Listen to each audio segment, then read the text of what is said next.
I breathe, but I do not live. 'Cause I sit and watch days go by, finding it hard to say hello, so I focus on goodbyes. Trying my hardest to save the world, but I'm the bad guy. I'm the one who lives by rules that they don't stand by. You spent your whole life trying to breathe, every breath closer to death.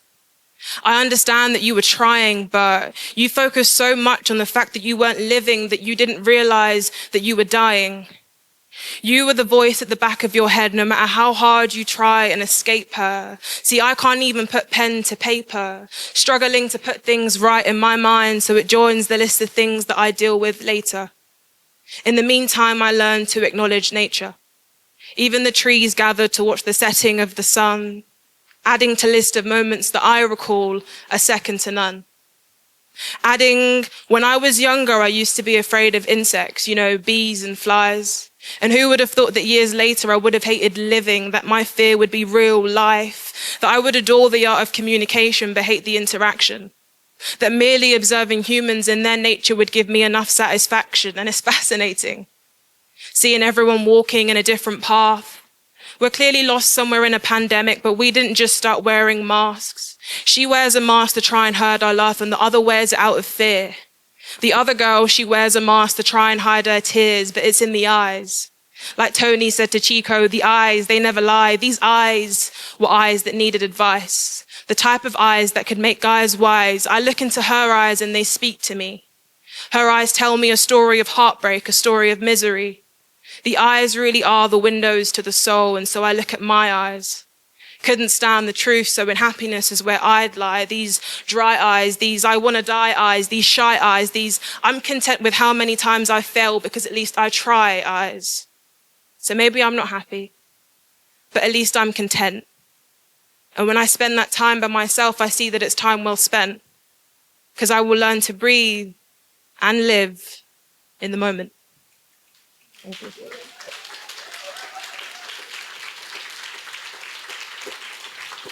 Thank you. Thank you very much, everyone. I think that the second poem, it came from this idea of the relationship to land. And I think when it's in, like when you speak about land, I think it's important to recognize the intersectionality of it. And I think that's kind of come up today. And I think it's important to also recognize what land means to different people. And there are people who are made to feel that trespassing on private land is also bad, but I think it's important to remember that there are also people who are made to feel bad about simply passing on public property. And I think this nuance is important when we remember that the land is essentially nobody's, and this ostracism that we kind of see is systemic, and it's perpetuated a lot by the wider media. And so this poem is a poem that I wrote for Black History Month, actually. And I wrote it because it was during a time where sort of nobody was made to feel safe in their own land, essentially. And I think I was kind of compelled to sort of share that one today, because I felt like it definitely, like, it gave off a message, and I really kind of it was on my heart to kind of share that message. And so, again, whatever you sort of take from this poem is whatever you take from it. But I wrote this poem for the people that kind of felt ostracized in that moment in time on a land where it's not really anybody's. So,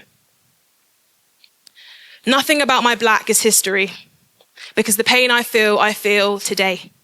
And this pain, it never goes away, it never comes and goes, it comes then stays. Nothing about my black is history, and it seems to me that every day I strive for equality or a safe space, I'm scrutinized for my consistency. They ask me why I stay silent in times of tribulation, as if my lack of energy is a mystery. I'm honestly really quite tired. Because 1 month of celebrating a lineage lined by grief isn't enough to cover all the hate that's transpired.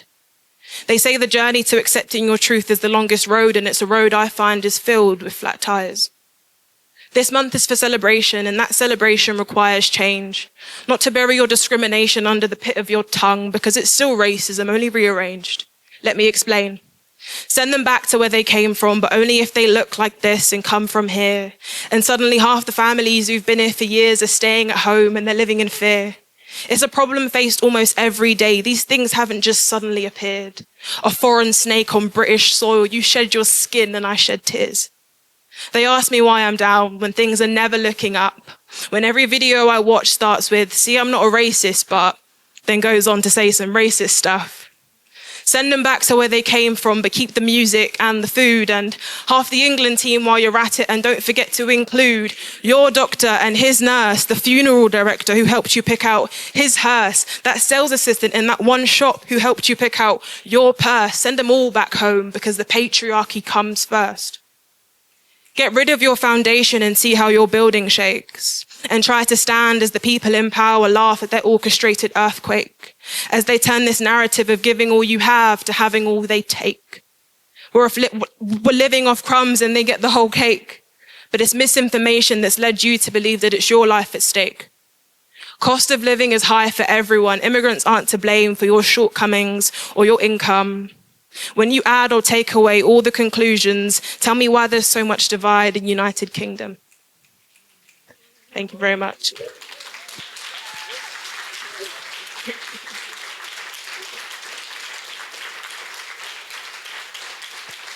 Thank you very much. Thank you so much. I've just got two more. This is my second to last one. And this poem is a poem I wrote because I have this very close connection to a collective called Flock Together.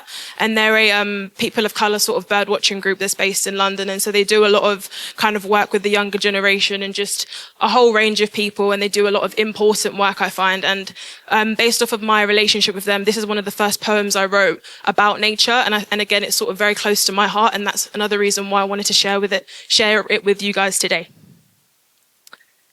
In this life, all you have is hope. That in the thousands of people sleeping on you, that you stay woke. When you struggle to go to sleep and stay asleep, when you can't cope, you just have to hope. That you stay afloat, stay balanced on the tightest rope. Sometimes I don't even remember me. Even who I was 5 minutes ago is but a distant memory. Because in life, when you see things you're not meant to see, be a person you're not meant to be, it sort of makes you feel lost, you see. I tell myself it's mind over matter. It's piece myself together while the world around me shatters. It's look for a green space, a clean space, clear my mind, be realigned with humankind and feel. It's telling myself the things I need to hear, the things in which I fear. It's being real. I stand outside looking in at a fire that burns so deeply.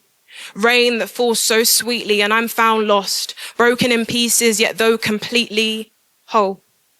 Because I'm in the midst of birds and trees, open spaces, mind at ease. I just sit there and there's a sudden relief, breathe and there's a sudden release. And then I leave, pick up my pen and life picks up its pace again. And who am I to fall behind? I'm an actor that reads between all lines, a broken clock that won't unwind, and life just moves at this constant speed. So how can you blame us when we fight for not what we want, but what we need? We're like a herd of sheep who've heard and keep their opinions to themselves.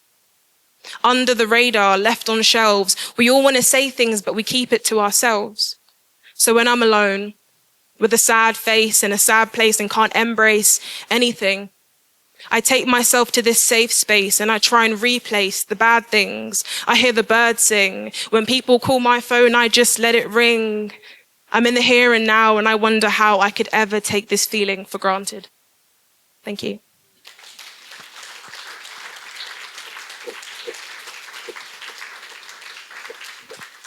And this is my last poem. It's the ultimate last one. So this is actually a poem I wrote in response to everything I heard today. I kind of said it as a sort of challenge to myself. It wasn't something that I had to do, but I felt compelled again to sort of put all the things that I heard into writing because I was just so ultimately inspired by it. And so this is my sort of own interpretation of the things that I heard in the form of a poem, I suppose. And also forgive me because I wrote it today, so I might not be like really cool with it. They say that nature's fine, that nature's best, but they don't want to look outside where nature rests and find out about the secrets that are kept. Who really brings the eggs to nature's nest? What I've learned is that in natural order, there's always man-made systems.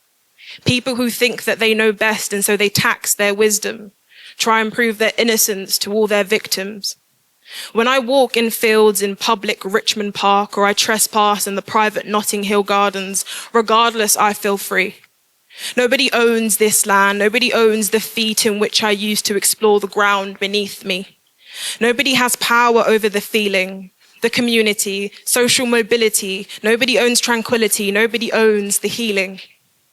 Yet still in natural order, there's always man-made systems.